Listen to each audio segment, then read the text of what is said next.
Hello there, it's the 25th of May. Happy bank holiday everybody. So everybody out there knows who views my channel that I'm a keen grower of fruit and vegetables in the home garden, and the main purpose of my channel is to show people how to grow their own fruit and vegetables no matter what size garden, allotment or growing space they do indeed have. So over the last few years I've been working on a project of partial self-sufficiency, and this year things really have moved in the direction in which I wanted them to. So what I'm going to do is to give you a tour of what's going on here. We can have a bit of a chat. Any comments, questions or whatevers, you can post them down below and I will reply. I'm not that quick at replying at the moment because I've been very busy with many other things, as are many other people out there. So there we go, and if you haven't already, please feel free to like, share and subscribe, and you can check me out on Dan_Home_Gardens on Instagram. So without any more talk, let's move straight onto the project and see what's going on.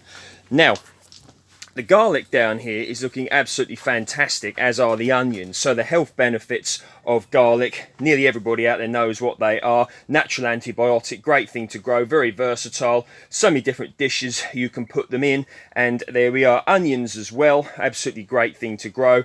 Lovely in a curry, you can eat them in a salad, just a massively beautiful, versatile vegetable to grow. Now, down here, I've set some more carrots, okay? And these will be variety Manchester table, a traditional English carrot which I believe was thought to have been lost. So I'm going to be continuing with propagating seeds from that. I got the seeds from the Real Seed Company, so you can check them out. I've spoken about them before. I've got no financial ties or anything in with them, anything like that. I just think they're a great company with some great ethics and some great seeds. So Real Seeds, check them out.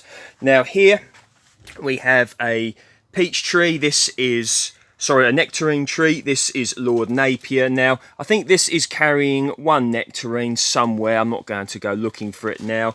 It's the first year in my possession, so it's not one of my more advanced nectarine trees, but it looks absolutely beautiful. Now, this here, Peach Peregrine, this is carrying a one peach here. It's going to do really well in this polytunnel. So looking down here, you can see these potatoes here. I've got different varieties here. I've got Swift, I've got Desiree, Duke of York, Willia, Jazzy and King Edward. So loads of different varieties. Potatoes are such a great thing to go. Civilizations have sustained themselves just on potatoes. So it goes without saying, if you're looking for partial self-sufficiency, potatoes, if you're living in the correct climate to grow them, are one of the best things you can grow. So carrots down here. These are the more mature specimens of Manchester table, and over there as well, looking really lovely. Won't be too long now until they are ready. These are carrots variety early Nantes, really lovely indeed. And now, this is one thing I think people really should get into who are into the sort of self-sufficiency thing. Now, I've got spinach sown here.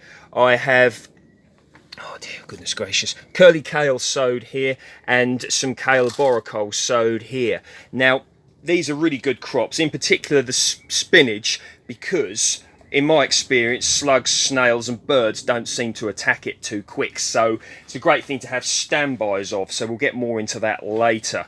And all sorts of different varieties, fully hardy here in the UK. And these should be ready to plant out when some other crops I've got coming are finished. I've got some pumpkins, Big Macs here. And now down here, melons. Many of you are already aware of my melon project, and I've got many videos on that subject, so you can check those out if you want to. Now this is part of my exotic fruit collection, and I've got a lot more than this. I've got some persimmons, pomegranates as well, grapes, etc. So this here is my yuzu, looking really healthy now. Blood orange here, got a crop there and more to come, all being well. A fig, Madeleine de César, looking really cool. Coffee there, and this is a dwarf Cavendish banana. And in this pot here I have an aubergine plant, so loads going on. And this is a grapevine ready for planting out at a later date. Now my strawberries are looking absolutely fantastic. Really, something's had a go at that, but never mind, just cut that one off. I'm daily watering these strawberries at the moment because I want a great big crop of really juicy strawberries this year. I'm going to pick that one and eat that in a moment. So I've got all sorts of varieties here. Cambridge Favourite, Royal Sovereign, just a large collection of strawberry varieties that will be ripening at different times. So that's the polytunnel. This polytunnel measures 6 meters by 3, and it's a great asset to have in the self-sufficiency journey, and it's going to be amazing, particularly in the colder months, because it'll keep that temperature a little bit warmer and allow me to grow during the winter period. Oh, and some ginger down here as well for those interested, and some peppers here, variety Onavec, all coming lovely, or chilies, whatever term you want to use. Okay, so down here got a little project underway. You see the grapevine there. I've got runner beans to either side growing up some strings. Down here I have tomato plants. I've got Moneymaker, Golden Sunrise and Sun Gold. These are a little bit later planted than these, but they'll all be okay up against this absolutely beautiful southeast facing fence rather, which will help to hold the heat. Here I have some more runner beans growing up these canes. I've got some dwarf beans down here, more runner beans here, another grapevine set there, and some climbing dwarf beans set up against this fence here. More Tommies here.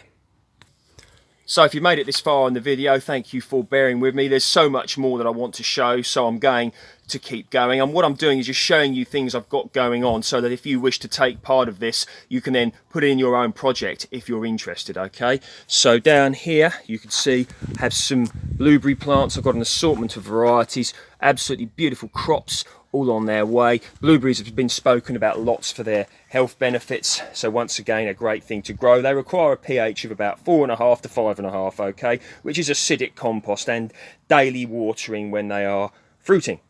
Now this is something that people really should have in their self-sufficiency collection, and that is the tayberry, because they tend to come very early before the raspberries generally. So if you see what we've got here, look, they're really starting to form some fruit. They're easy to propagate, and they fruit off of the previous year's growth, okay? So you're looking at probably, oh goodness gracious, there's probably about 300 fruits here, and they'll ripen slowly, so you'll get like a successional crop. So tayberries are a really great thing to get into.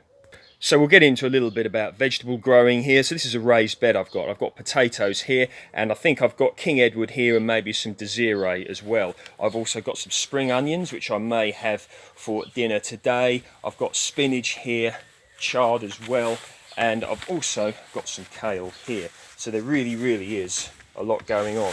Now, with regards to successional sowing, I've put some more spinach in here, and this will be ready relatively sharpish, probably in about 3 to 4 weeks for eating. I've got to keep them watered, of course, particularly when they're at this early stage in their life cycle, but yes, a great thing to have on the cook all the time. So if you can, it's very much worth having your own little backyard orchard, even if it's just 1 or 2 cordons in a pot, okay? So I've got Concord pears here, onward pears here, and you can just see this. The onward pear has set a small crop. This is its first year in this position, so I'm not expecting a massive crop. Next year it should come into its own, but the Concord is absolutely fantastic, and we truly have some beautiful crops coming here. Now, we look over to here, Lakeman Seedless grapevine. The majority of you are aware of how highly I rate this variety of grape, and I suggest everybody who wants a good reliable grape in their collection, this could probably be the one for you. And you can see the crop coming is absolutely immense, and there's probably about 30 to 40 bunches of grape here, and this was propagated by myself from a cutting, so it's a free grapevine, okay? So you want to get into that.